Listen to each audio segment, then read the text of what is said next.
Hello student, आज हम लोग पढ़ेंगे आपके जो भौतिक विज्ञान है उसकी यूनिट फर्स्ट है स्थिर वैद्युतिकी। उसका दूसरा अध्याय है गॉस की प्रमेय। उसका दूसरा भाग देखेंगे जिसमें हम जानेंगे वैद्युत फ्लक्स के बारे में। तो वैद्युत फ्लक्स किसे कहते हैं? तो जिस प्रकार कोई भी भौतिक राशि होती है उस भौतिक राशि की माप लेने के लिए एक मात्रक होता है, उसी प्रकार जो किसी पृष्ठ से गुजरने वाला जो वैद्युत क्षेत्र है ना, उस वैद्युत क्षेत्र की माप के लिए जिस इकाई का प्रयोग होता है उसे हम क्या कहते हैं? वैद्युत फ्लक्स। जैसे यह एक पृष्ठ है, इस पृष्ठ यानी इस तरह से कोई जो है पृष्ठ है जो एकदम सीधा रखा हुआ है, और वैद्युत जो क्षेत्र रेखाएं हैं वो इस तरह से चल रही हैं।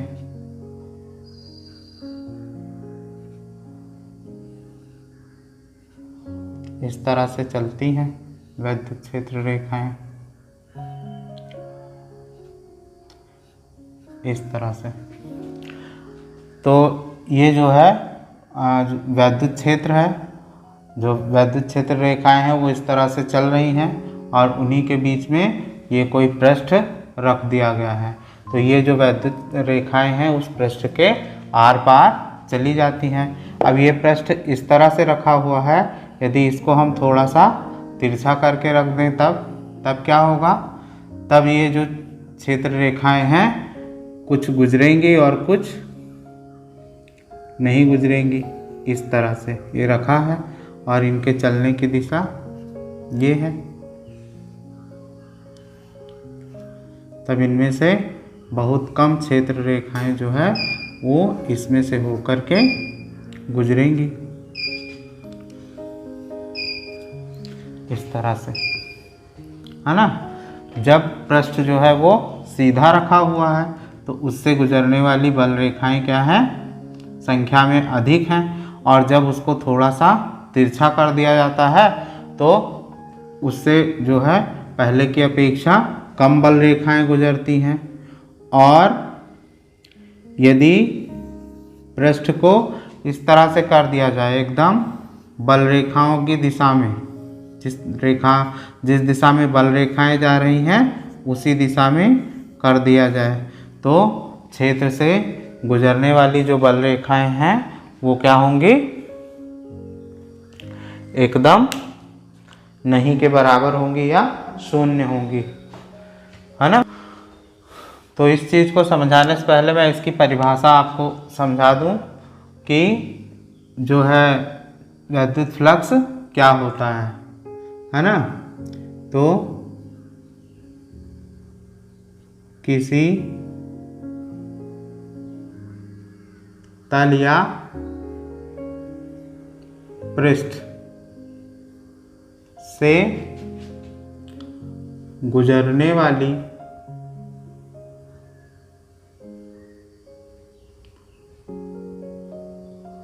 वैद्युत क्षेत्र रेखाओं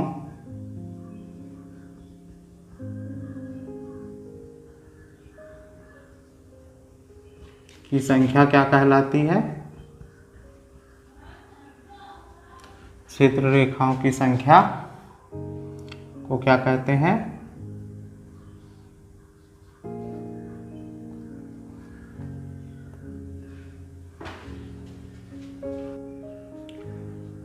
उस पृष्ठ से संबद्ध वैद्युत फ्लक्स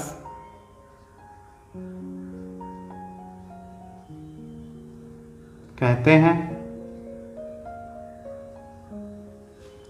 जिस प्रकार से यदि किसी पृष्ठ से चुंबकीय बल रेखाएं गुजरती हैं तो उन चुंबकीय बल रेखाओं की संख्या को चुंबकीय फ्लक्स कहते हैं। तो यदि किसी पृष्ठ से वैद्युत बल रेखाएं जितनी गुजरती हैं उन बल रेखाओं की संख्या क्या कहलाती है? वैद्युत फ्लक्स कहलाती है। इसे किससे प्रदर्शित करते हैं? इसे फाई से प्रदर्शित करते हैं,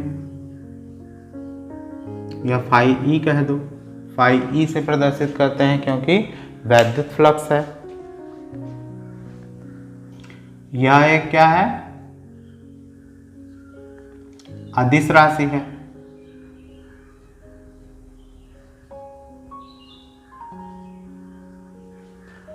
है ना। यदि ये जो गुजरने वाली बल रेखाएं हैं इनकी तीव्रता ई हो, चुंबकीय क्षेत्र रेखाओं की तीव्रता क्या हो, ई हो, और जो इस पृष्ठ का क्षेत्रफल वेक्टर हो। अरे हमने क्षेत्रफल वेक्टर पढ़ा था ना कि किसी भी पृष्ठ से जो है अभिलंबवत क्या होता है, उसका सदिश वेक्टर होता है, सदिश क्षेत्रफल होता है। तो इसके लंबवत इसका सदिश क्षेत्रफल क्या होगा, ये है, तो इसके लंबवत इसका सदिश क्षेत्रफल ये होगा, इसका सदिश क्षेत्रफल ये होगा। तो फाई सदिश क्षेत्रफल वेक्टर ए हो तो फाई ई बराबर क्या हो जाएगा, vector E into vector A. Vector A क्या है, सदिश क्षेत्रफल है, या जो है इस क्षेत्रफल सदिश और वैद्युत क्षेत्र की तीव्रता, सदिश क्षेत्रफल और वैद्युत क्षेत्र की जो तीव्रता है इसके बीच का कोण क्या हो, थीटा हो। तो ये हो जाएगा फाई ई बराबर ई ए कॉस थीटा। इसको ई ए कहेंगे और इसको ई ए कॉस थीटा कहेंगे। और यदि इसे हम सदिश रूप में कहें तो ये कौन सा गुणन होगा, ये वस्तुओं का अदिश गुणन, क्योंकि ये पिछले साल कक्षा 11 में आपने सदिश विश्लेषण में पढ़ा था कि ए बी कॉस थीटा को हम क्या लिख सकते हैं, ए डॉट वेक्टर बी। तो ये फाई ई बराबर हो जाएगा vector E dot vector A. इसको इस रूप में भी लिख सकते हैं। पहली स्थिति में हम देखते हैं इसको। तो पहली स्थिति में क्या है कि ये जो सतह है वो तल जो है वो इस तरह रखा हुआ है और गुजरने वाली क्षेत्र रेखाएं इस तरह से हैं, यानी जो पृष्ठ है वो क्षेत्र रेखाओं के। तो यहाँ पर जो क्षेत्रफल सदिश है ना, ये वेक्टर ए और ये वैद्युत क्षेत्र है वेक्टर ई। इसके बीच में बना कोण कितना है, थीटा बराबर 0। तब क्या होगा इस स्थिति में, फाई ई बराबर ई ए कॉस 0, यानी फाई ई बराबर ई ए, जो क्या होगा, अधिकतम होगा।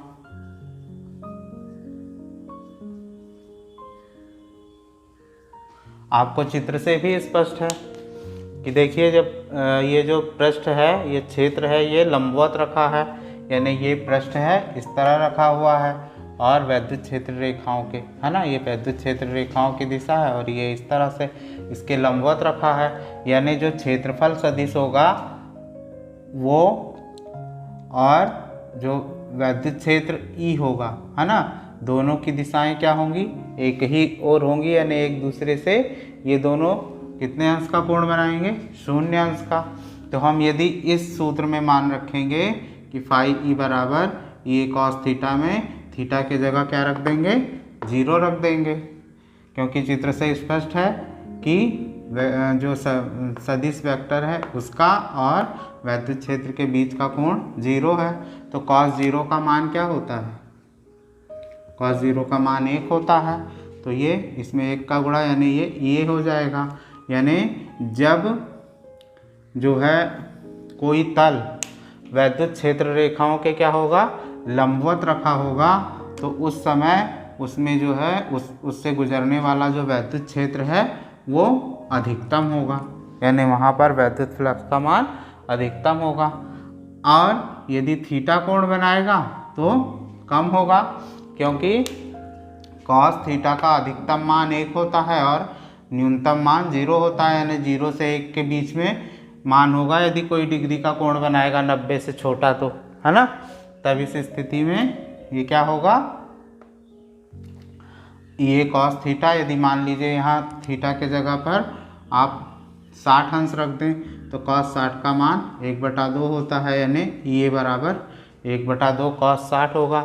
यानी अधिकतम मान कब होगा, जब जो पृष्ठ है वो वैद्युत क्षेत्र रेखाओं के लंबवत हो। अब यहाँ पर देख लीजिए, इस स्थिति में जब वैद्युत क्षेत्र रेखाएं जो है जिस दिशा में गुजर रही हैं एकदम उन्हीं की दिशा में हमने तल को भी रख दिया। वैद्युत क्षेत्र रेखाएं ऐसे गुजर रही हैं और ये तल भी इसी तरह रखा हुआ है ना। तो जो क्षेत्रफल सदिश है और वैद्युत बल रेखाएं हैं उनके बीच का कोण कितना होगा, 90 अंश होगा। ये क्षेत्रफल सदिश, ये वेक्टर ए है और ये वैद्युत बल रेखाएं हैं, इनके बीच का कोण 90 अंश है, यानी थीटा बराबर 90 अंश। तो इसमें मान रखेंगे फाई ई बराबर ई ए कॉस थीटा में, तो कॉस थीटा की जगह क्या रख देंगे हम, 90 अंश। और ये याद है ही आपको कि कॉस 90 का मान क्या होता है, 0 होता है, 0 होता है। तो फाई ई बराबर क्या हो जाएगा, 0 हो जाएगा। यानी जब वैद्युत क्षेत्र रेखाओं की दिशा में या वैद्युत क्षेत्र रेखाओं के समांतर जब हम तल को रखेंगे, है ना, तो उस पृष्ठ से कोई भी वैद्युत क्षेत्र नहीं गुजरेगा, कोई भी जो है बल रेखाएं नहीं गुजरेंगी, तो उसका वैद्युत फ्लक्स क्या होगा, 0 होगा। तो फाई ई बराबर है आपका ई ए कॉस थीटा, जहाँ ई वैद्युत क्षेत्र की तीव्रता, ए जो है वो क्या, तो इसका मात्रक क्या होगा, फाई ई का मात्रक होगा, इसका वैद्युत क्षेत्र की तीव्रता का मात्रक होता है न्यूटन प्रति कूलाम, और इसका मात्रक होता है क्षेत्रफल का मीटर स्क्वायर, या फिर होता है इसका क्षेत्रफल का एक सॉरी वैद्युत क्षेत्र की तीव्रता का मात्रक वोल्ट प्रति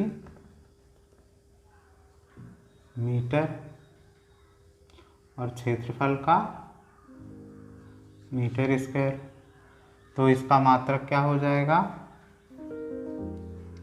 न्यूटन मीटर स्क्वायर प्रति कूलाम, या दूसरा मात्रक ये हो जाएगा, 1 मीटर से इसकी 1 पावर कट जाएगी, तो वोल्ट मीटर। तो वैद्युत फ्लक्स का मात्रक क्या होता है, न्यूटन मीटर स्क्वायर प्रति कूलाम, या फिर वोल्ट प्रति मीटर, तो वोल्ट मीटर है। तो अब फाई की क्या, इसकी विमा क्या हो जाएगी, इसी मात्रक के आधार पर निकालेंगे। तो न्यूटन का होता है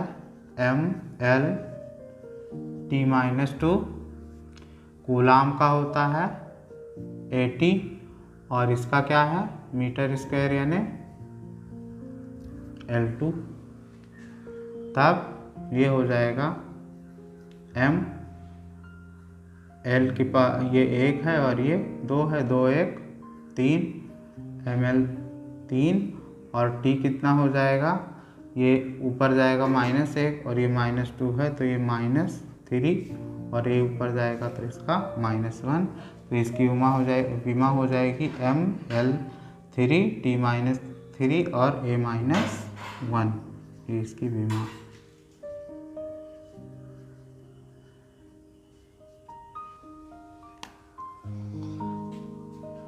अब यदि जिस प्रकार से आवेश दो प्रकार के होते हैं, एक प्लस आवेश और एक माइनस आवेश, उसी प्रकार से वैद्युत फ्लक्स भी जो है वो दो प्रकार के होते हैं। एक होता है प्लस और दूसरा माइनस। कौन सा प्लस होगा? तो पृष्ठ की ओर जाने वाले जितनी जो है वैद्युत रेखाएं होंगी वो धनात्मक होंगी, तो वैद्युत फ्लक्स क्या होगा? धनात्मक। और पृष्ठ से दूर जाने वाली जितनी बल रेखाएं हैं वो ऋणात्मक होती हैं, तो ये यहाँ पर वैद्युत फ्लक्स क्या होगा? ऋणात्मक। यानी पृष्ठ की ओर जब वैद्युत क्षेत्र रेखाएं जाएंगी तो वो वैद्युत फ्लक्स धनात्मक होगा, और पृष्ठ से दूर जाएंगी वैद्युत क्षेत्र रेखाएं तो वैद्युत फ्लक्स ऋणात्मक होगा। अब देख लीजिए, ये कोई अनियमित आकार का पिंड है, और अनियमित आकार के पिंड से जो क्षेत्र रेखाएं हैं वो गुजर रही हैं इस तरह से।